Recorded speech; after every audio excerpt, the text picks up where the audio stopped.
आप सभी का स्वागत है हमारी यूट्यूब चैनल स्टडी बाय दिव्यांग सर। आज हम आपके सामने, आप जैसा कि आप देख रहे होंगे, आज हम आपके सामने पार्ट 3 क्या लेकर आए हैं। पार्ट 3 किसका लेकर आए हैं? यूपी ट्रिपल एससी लेखपाल प्रीवियस ईयर पेपर का, जो हम आपके साथ एक सीरीज चला रहे थे। आप देख रहे हैं ये सीरीज है।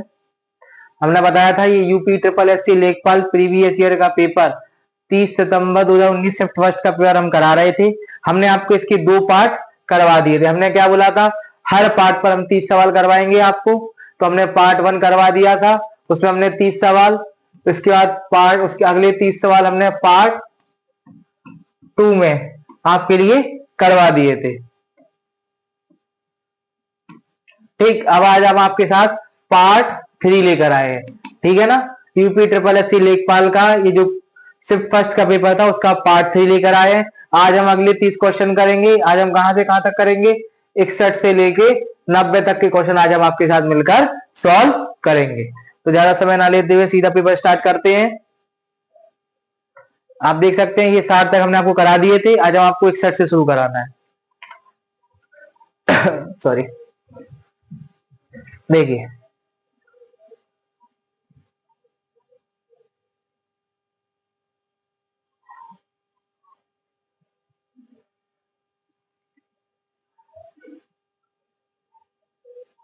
देखिए 61वां सवाल आपकी स्क्रीन के ऊपर ये रहा। सवाल क्या है? विच of the following company owns a video app TikTok. ये जो टिकटॉक ऐप चलता था, आपको पता होगा टिकटॉक ऐप चलता था, कोरोना के टाइम पे बहुत ज्यादा चला। तो ये किसने इसको कंपनी को खरीद लिया? ओन, किसने इस कंपनी को ले लिया? तो किसने ले लिया? बाइट डांस ने। किसने ले लिया? बाइट डांस ने। अगला सवाल,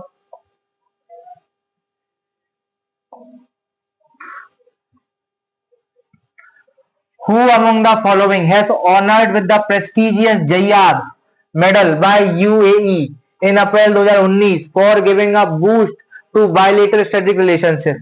तो ये तो कॉमन सी सवाल है। अब 2019 में आपको पता था भारत के प्रधानमंत्री कौन थे, और उन्हीं ने अब जो भी बायलेटरल रिलेशंस, जो भी समझौते होते हैं वो किसके बीच में होते हैं? प्रधानमंत्री के बीच में होते हैं। तो 19 से प्रधानमंत्री कौन थे हमारे यहाँ के? श्री नरेंद्र मोदी जी। तो इसका जवाब क्या हो जाएगा? श्री नरेंद्र मोदी। अगला सवाल,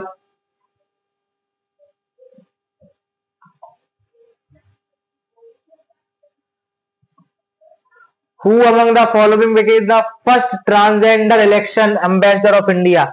कौन सा व्यक्ति जो था इनमें से जो पहला ट्रांसजेंडर इलेक्शन एम्बेसडर था इंडिया का बना? कौन सा बना? तो कौन बना? गौरी सामंत। कौन बना आपका? गौरी सामंत। तो ये सवाल प्रीवियस ईयर का पेपर है, प्रीवियस ईयर का क्वेश्चन है, लेकिन इसके रिपीट होने के चांसेस बहुत ज्यादा है। क्यों? क्योंकि ये फर्स्ट, आपको हमेशा याद रखना है, जो भी जो फर्स्ट होते हैं हमेशा जो पहले वाले होते हैं उनकी रिपीट होने की संभावना अधिकतर ज्यादा होती है। तो पहला transgender election ambassador of India कौन बना? गौरी सामंत। अगला,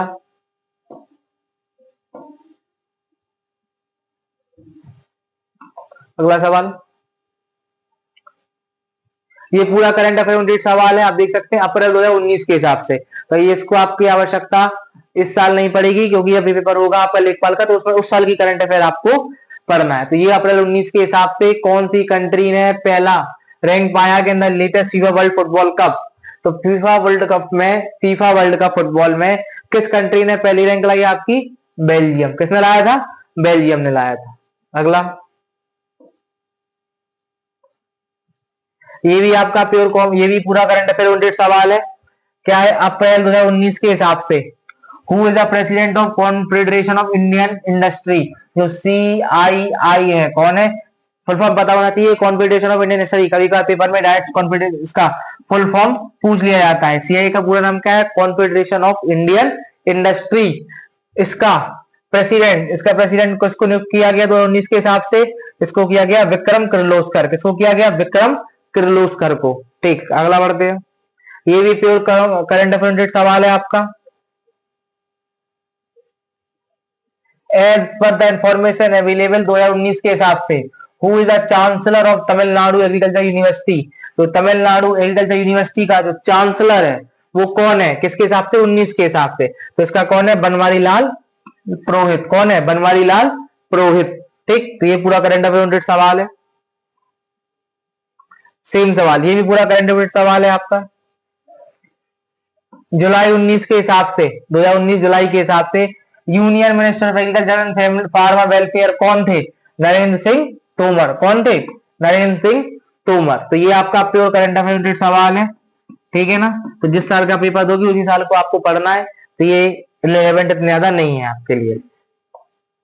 कुछ जो सवाल रिलेवेंट है मैं बताता जा रहा हूं आपको। अगला सवाल क्या है? हाँ, जैसे ये सवाल करंट अफेयर बिल्कुल भी नहीं है, ये बिल्कुल इंपॉर्टेंट सवाल है, ये रिपीट हो सकता है। विच of the following country the largest producer of wheat in the world? कौन सा सबसे बड़ा देश, सबसे ज्यादा जो गेहूं उत्पाद करता है पूरे विश्व में? कौन करता है? आपका चाइना। जब पता ही होगा, क्योंकि चाइना की जो सरफेस एरिया है वो ज्यादा है, इस वजह से सबसे ज्यादा प्रोडक्शन कहां पर होती है? आपकी चाइना में। अगला, कीतम लेक। कौन सा लेक? कीतम लेक एंड सुर सरोवर बर्ड सेंचुरी। सुर सरोवर बर्ड सेंचुरी और कीतम लेक कहां पर, किस सिटी पर है, किस सिटी के पास है? नियर पूछा है ना, कहां पर, किसके, किस सिटी के, किस शहर के पास है? तो किसके पास है? झांसी के पास है, कानपुर के पास है, लखनऊ के पास है, कि आगरा के पास है? तो आपका जवाब क्या है इसका? आगरा के पास है। कहां पर है? आगरा के पास है। ठीक। तो पेपर में अगर कभी पूछा जाए कि आगरा के पास कौन सी दो चीजें हैं, तो कीतम लेक है और सुर सरोवर बर्ड सेंचुरी है आपकी।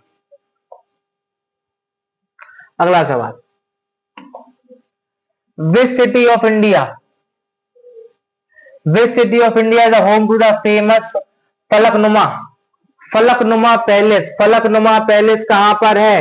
फलकनुमा पैलेस कहां पर है? हैदराबाद में। फलकनुमा पैलेस की बात आती है तो कहां जाना है आपको? हैदराबाद जाना है। फलकनुमा पैलेस कहां पर है आपका? हैदराबाद में। ठीक।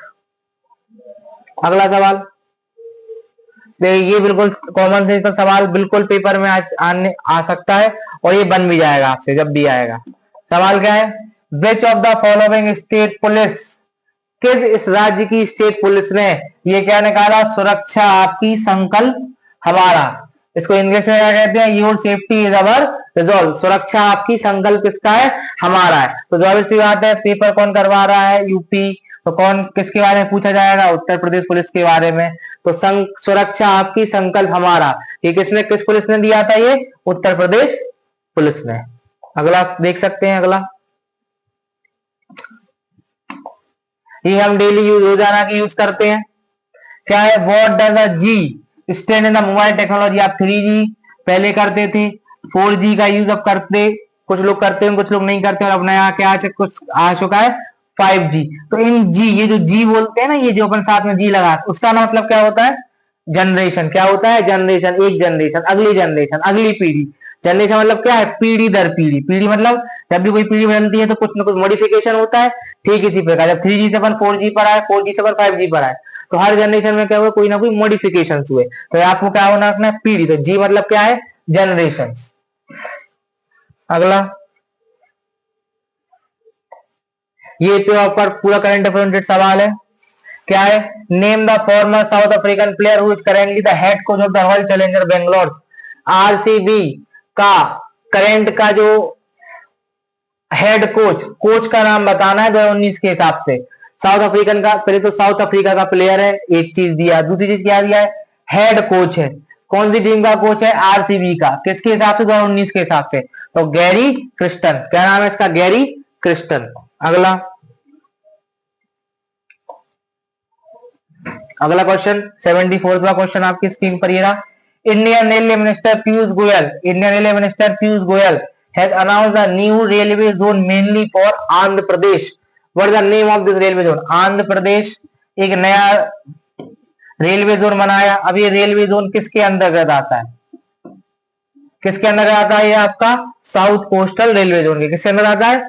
साउथ कोस्टल रेलवे जोन के अंदर आपका आंध्र प्रदेश का जोन आता है। आंध्र प्रदेश के अंदर आता है आपका साउथ कोस्टल रेलवे जोन के अंदर आता है। ठीक। तो ये करंट रिलेटेड सवाल है, बिल्कुल आने की संभावना है। अगला कौन सा है? अगला सवाल 75वां, इखलास Khan,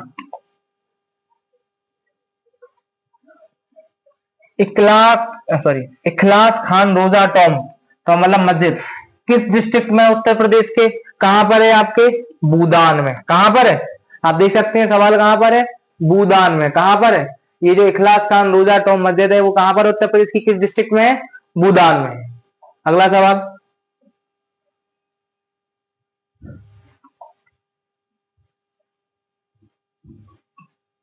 what was the name of the पहला स्पेसक्राफ्ट? फर्स्ट स्पेसक्राफ्ट, हमने क्या बोला? अधिकतर first spacecraft, first transgender, first place, first post office, अधिकतर इनके सवाल पूछे जाते हैं क्योंकि ये सब कौन से? फर्स्ट, पहला हर व्यक्ति, आपको पता, हर व्यक्ति किसको पूछता है? पहले वाले को पूछता है, सेकंड वाले को कोई नहीं पूछता। तो सवाल भी किससे पूछे जाते हैं? हमेशा फर्स्ट वाले से। पहला स्पेसक्राफ्ट जो इंडिया ने लॉन्च किया था 1975 में, उसका क्या नाम था? आर्यभट्ट। क्या नाम था उसका? नाम आर्यभट्ट। अगला 77वां सवाल,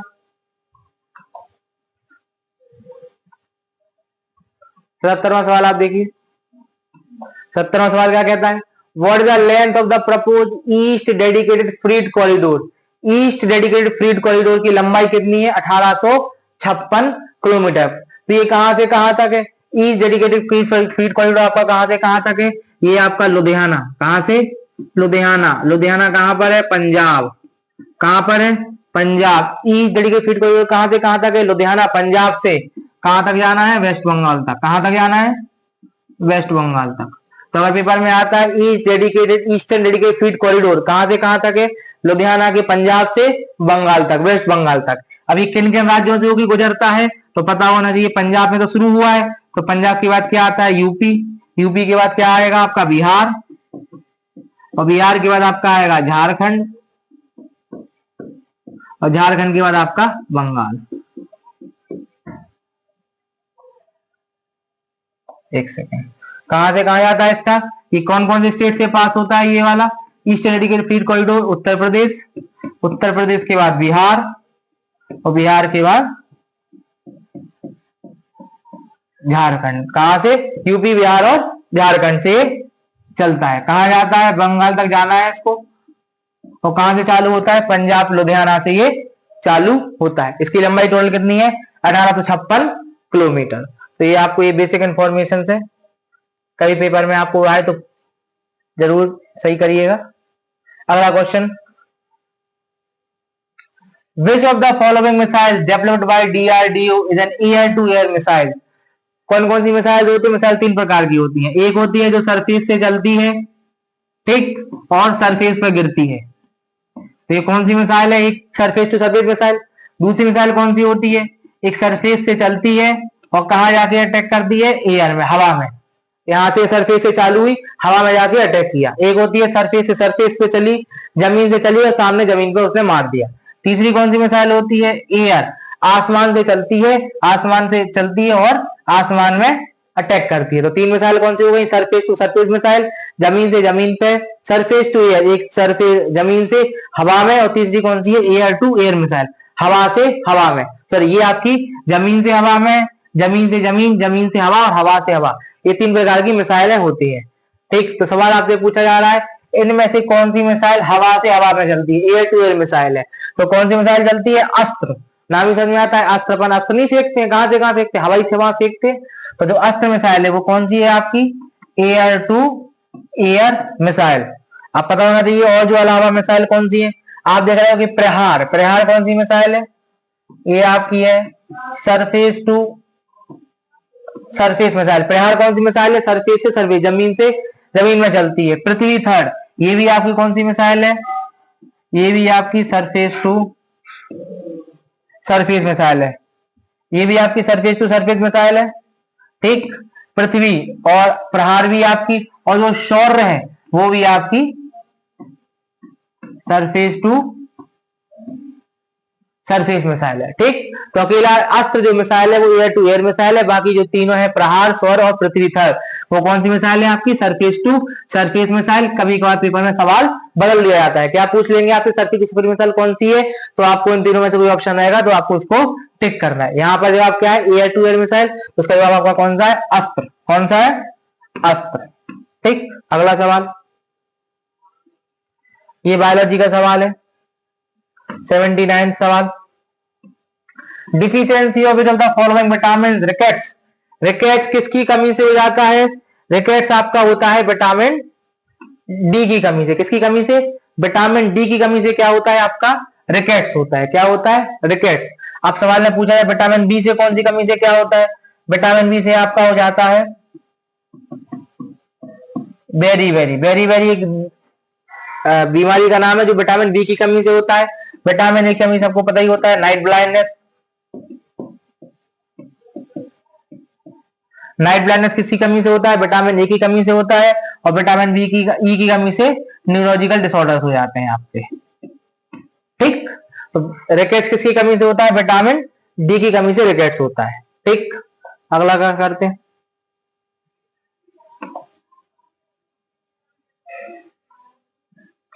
Which of the following disease is caused due to deficiency of protein? जब प्रोटीन की कमी हो जाती है तो कौन सी डिसीज हो जाती है आपको? क्वाइसर। क्या हो जाता है? क्वाइसर हो जाता है। क्या हो जाता है? क्वाइसर। अनीमिया। अनीमिया किसकी कमी से होता है? तो आज कहा देते अनीमिया किसकी कमी से होता है? आयरन की कमी से अनीमिया होता है। गोइटर किसकी कमी से होता है आपका? थायमिन की कमी से गोइटर होता है। ब्रोंचिटिस की कमी से होता है विटामिन की कमी से आपका ब्रोंचिटिस होता है। ठीक। अगला सवाल। ये भी तीनों सवाल बायोलॉजी से रिलेटेड है। विच of the following disease can be cured? मतलब सही हो जाना। क्योर मतलब सही हो जाना। By increasing the intake of citrus fruit. Citrus पे तो सिट्रस फ्रूट का मतलब पता होना चाहिए। सिट्रस फ्रूट कौन से फ्रूट होते हैं? सिट्रस फ्रूट वाले फ्रूट है जैसे आपके तो थोड़े से तेज होते हैं, जैसे नींबू हो गया, संतरा हो गया। इसमें कौन कौन से फ्रूट आते हैं? जैसे लेमन हो गया, अंगूर हो गया, आपका ऑरेंज हो गया, संतरा हो गया। तो जब आप इनको ज्यादा लेते हो तो इनसे क्या सही हो जाता है आपका? स्कर्वी। क्या सही हो जाता है? स्कर्वी। ठीक। तो इनकी कमी से अगर आप इनको ज्यादा लेते हो नींबू को और सॉरी ऑरेंज को, संतरे को, तो क्या सही होने की संभावना क्या हो जाता है? सही आपका स्कर्वी इनसे जल्दी सही हो जाता है। नाइट ब्लाइंडनेस तो पता ही आपको विटामिन ए की कमी से होता है। अगला क्वेश्चन 82वां क्वेश्चन आपकी स्क्रीन पर ये रहा। विच of the following statement of the process of evaporation is correct? Evaporation मतलब क्या होता है? कोई लिक्विड है, लिक्विड का क्या बदल जाना? गैस में बदल जाना। उसको हम लोग क्या कहते हैं? इस प्रोसेस को हम लोग क्या कहते हैं? एवापोरेशन। जैसे उदाहरण आपको बता देता हूं, जैसे पानी लिक्विड क्या है? पानी। पानी को वाटर लिक्विड है, उसको आपने क्या बदल दिया? आप उसको गर्म करते हो, हीट। आपने पानी को गर्म किया, वो क्या बदल गया? वो गैस में। क्या बदल गया? वेपर में बदल गया। क्या बदल गया? हवा में बदल गया, भाप में बदल गया। इसी बस को हम लोग क्या कहते हैं? एवापोरेशन। क्या कहते हैं? एवापोरेशन कहते हैं। तो पेपर में अगर आता है एवापोरेशन मतलब क्या होता है? लिक्विड का गैस में बदलना। या फिर उदाहरण क्या है इसका? ये एग्जाम्पल है। क्या है? पानी का क्या बदल जाना? वेपर में बदल जाना। तो इसका सही जवाब क्या है? Fluid state. ये नहीं है, ये नहीं है, सॉलिड नहीं, ये है liquid changes to gaseous state. ठीक। तो ये चौथा वाला इसका सही जवाब है। अगला 83वां सवाल।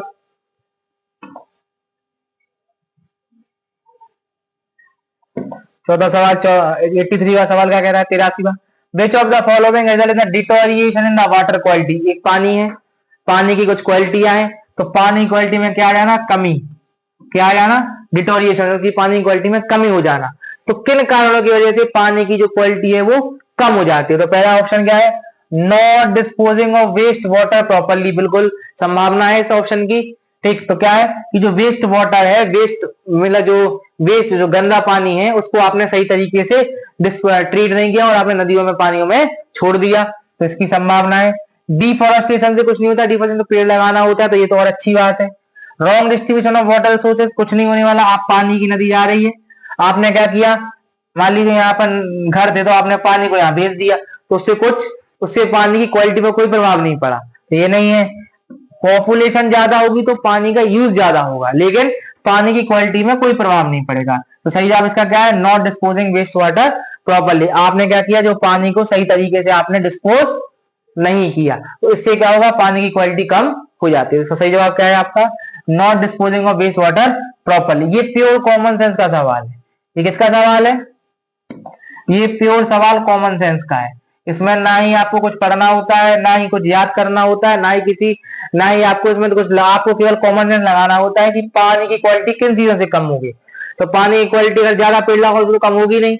अच्छी बात है। अगर मान लीजिए पॉपुलेशन बढ़ जाती है, जनसंख्या बढ़ जाती है, तो क्या होगा, पानी इनटेक, लोग वह पिएंगे ज्यादा, लेकिन पानी प्रदूषित कम होगा।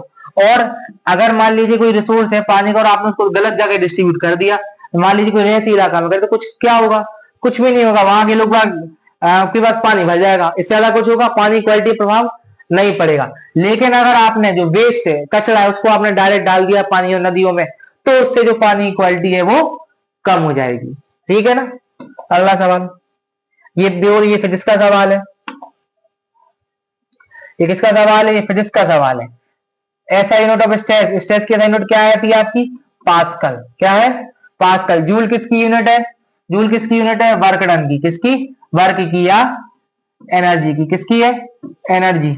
जूल किसकी ऐसा यूनिट है, वर्क की या फिर एनर्जी की। अपन कोई काम करते हैं, वोल्ट किसकी यूनिट है, पोटेंशियल डिफरेंस की। किसकी यूनिट है ये, पोटेंशियल डिफरेंस की। वॉट बोलते हैं ना, कितनी वाट का पावर है, कितनी वाट का अपन ने सूर्य लगवाया है, या कितनी वाट बिजली आ रही है, तो ये क्या है, पावर बोलते हैं ना पर रोजाना में। तो वॉट किसकी यूनिट है, पावर की।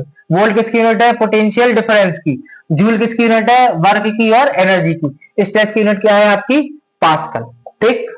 अगला सवाल 85वां, which of the following instrument is use to measure the heat absorb और हीट एवॉल्व। कितनी हीट एब्जॉर्ब की और कितनी हीट इवॉल्व हुई, चली गई, उसको मेजर कौन करता है आपको कैलोरीमीटर। कौन करता है, कैलोरीमीटर। अब सीलोमीटर क्या करता है, सीलोमीटर क्या करता है, ये आप खड़े हो, यहां पर आप खड़े हुए हो, ये आसमान में बादल है, तो कितनी विजिबिलिटी आपको दिखाई दे रही है, क्या आप कितना दूर तक आप आसमान को देख पा रहे हो, वो कौन नापता है, सीलोमीटर। कौन नापता है, सीलोमीटर। ठीक।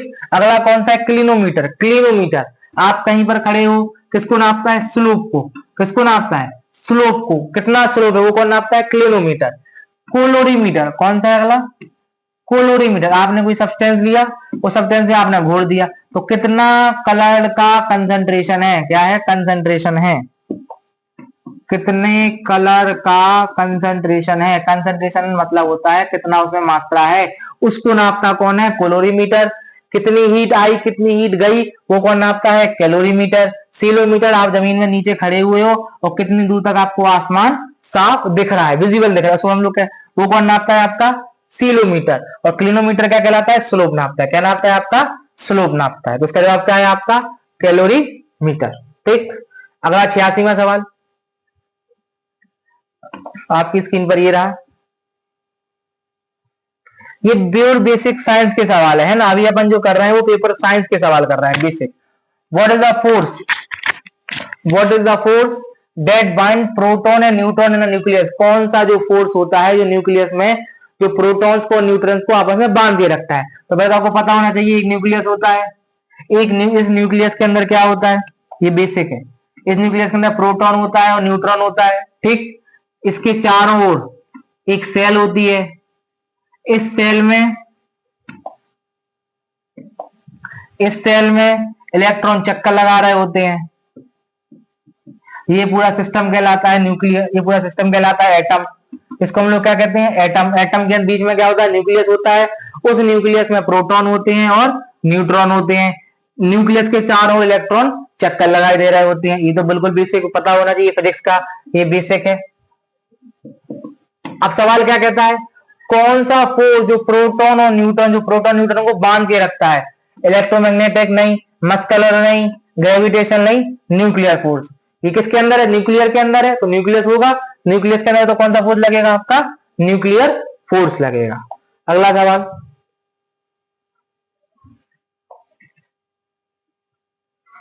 ये किसका सवाल है, ये केमिस्ट्री का सवाल है। किसका सवाल है, रसायन विज्ञान का सवाल है। प्रोटियम, ड्यूटेरियम, ट्राइटेरियम, ये क्या है, प्रोटियम क्या होता है 1H1, ड्यूटेरियम क्या होता है 1H2 और ट्राइटेरियम क्या होता है 1H3।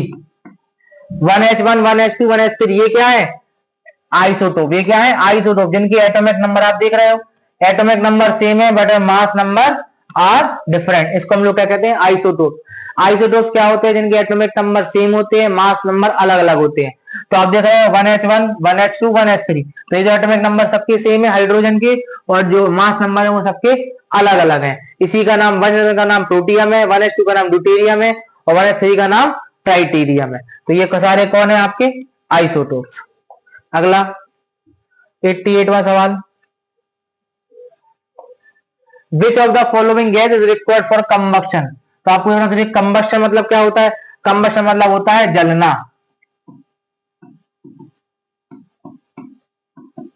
प्रोसेस ऑफ बर्निंग, जलने की जो प्रक्रिया होती है उसको हम लोग कहते हैं कंबक्शन। आप लकड़ी जलाते हो तो वो सब क्या कर रहे हो, कंबक्शन कर रहे हो। अब उस कंबक्शन में जलाने के लिए किस गैस का इस्तेमाल होता है, किस गैस का इस्तेमाल होता है, ऑक्सीजन का। क्यों, क्योंकि आप कोई भी जला रहे हो सब आप कहाँ में जला रहे हो, एटमोस्फेयर में जला रहे हो। आप कोई भी चीज बर्न करते हो, कंबक्शन करते हो, सब कहाँ करते हो, एटमोस्फेयर में कर रहे हो। सॉरी, तो एटमोस्फेयर में क्या तो एटमोस्फेयर में क्या भरा पड़ा है, ऑक्सीजन भरी पड़ी है। तो आप कोई भी गैस का किसी जलाने के लिए किस गैस का यूज करते हो, आप इनडायरेक्टली ऑक्सीजन का यूज करते हो। ठीक, अगला क्वेश्चन,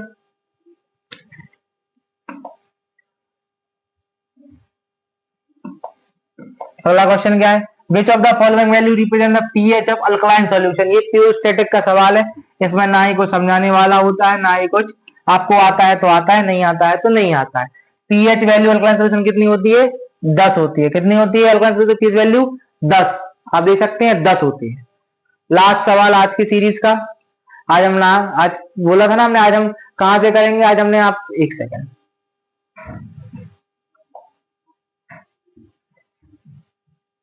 आज मैंने बताया था आज हम 30 सवाल सोल्व करेंगे। 30 सवाल सोल्व करेंगे। 90वां सवाल है, आज का लास्ट सवाल है। सवाल क्या है, विच of the following is a sonorous substance. तो पहले तो ये पता चाहिए ये सोनोरस का मतलब क्या होता है। सोनोरस सब्सटेंस क्या होता है, कोई एक सब्सटेंस है, कोई पदार्थ है, उसको जब आप क्या करते हो, उस पर स्ट्रक करते हो, उस पर कोई चीज मारते हो या कोई हैमर करते हो, कुछ भी करते हो, तो जो साउंड प्रोड्यूस होता है, ध्वनि प्रोड्यूस होती है, तो वो सब्सटेंस कौन सब्सटेंस कहलाते हैं, सोनोरस सब्सटेंस। सोनोरस सब्सटेंस मतलब कौन सब्सटेंस, वो सब्सटेंस या वो वस्तु जब आप उसको डिस्टर्ब करते हो तो वो क्या प्रोड्यूस करें, साउंड प्रोड्यूस करें। क्या प्रोड्यूस करें, साउंड प्रोड्यूस करें। वो सब्सटेंस क्या प्रोड्यूस करें, ध्वनि प्रोड्यूस करें। ऐसे वस्तुएं, ऐसे सब्सटेंस जब आप उनमें कोई डिस्टर्ब करो, उनमें किसी चीज को मारो, तो वो क्या प्रोड्यूस करें, साउंड, ध्वनि प्रोड्यूस करें। तो वो कौन सब्सटेंस कहलाते हैं, आपके सोनोरस सब्सटेंस कहलाते हैं। तो आपके ऑप्शंस कौन कौन से हैं, लकड़ी, तो लकड़ी हो सकती है, आप लकड़ी पे मारते हो, लकड़ी आवाज तो आती नहीं है, टन इसकी आवाज तो आती नहीं है, तो लकड़ी नहीं है। पानी में आवाज आती नहीं है। रबर, आप रबर की कोई चीज आप कितना ही मारो कोई फर्क, लेकिन आयरन की रॉड, लोहे की छड़ में जब आप लोहे की छड़ में हथौड़ा देते हो तो टन की आवाज आती है। तो ये कौन सा सब्सटेंस हो गया, सोनोरस सब्सटेंस। इसमें अधिकतर कौन से आते हैं, आपके मेटल्स आते हैं। कौन आते हैं, मेटल्स। मेटल्स कौन से, मेटल्स क्या, मेटल्स की क्या होते हैं, क्योंकि मेटल्स होते हैं, आपने जब मेटल्स में किसी मेटल को आप ट्रक करते हो, मारते हो, तो वो क्या प्रोड्यूस करता है, साउंड प्रोड्यूस करता है। क्या प्रोड्यूस करता है, साउंड। तो वो कौन सब्सटेंस कहलाता है, सोनोरस सब्सटेंस। ठीक, तो आयरन आपका कौन सब्सटेंस हो गया, सोनोरस सब्सटेंस हो गया। आज का आपकी आज के 30 सवाल पूरे कंप्लीट हो चुके हैं। यहां पर आज के आपके 30 सवाल पूरे कंप्लीट हो चुके हैं। आज हमने पार्ट 2 को, आज हमने सॉरी पार्ट 3 आपके साथ कंप्लीट कर लिया है। हमने 90 सवाल आपके साथ इस पेपर के सॉल्व कर लिए। अगले पार्ट 4 में, हम आपके साथ मिलेंगे। अगले सवाल हम आपके साथ करेंगे 51 से 120 तक के सवाल। हमने बोला था 150 सवाल आते हैं, 5 पार्ट है, तीसरा पार्ट आज पूरी तरह कंप्लीट कर लिया है हमने। अब अगले पार्ट में मिलेंगे चौथे पार्ट के लिए। चैनल को सब्सक्राइब कर दीजिए, वीडियो को लाइक कर दीजिए, शेयर कर दीजिए, ठीक, और बता दीजिए कमेंट में कि और किसका पेपर मैं आपके साथ सॉल्व करवाऊं। इसी के साथ धन्यवाद।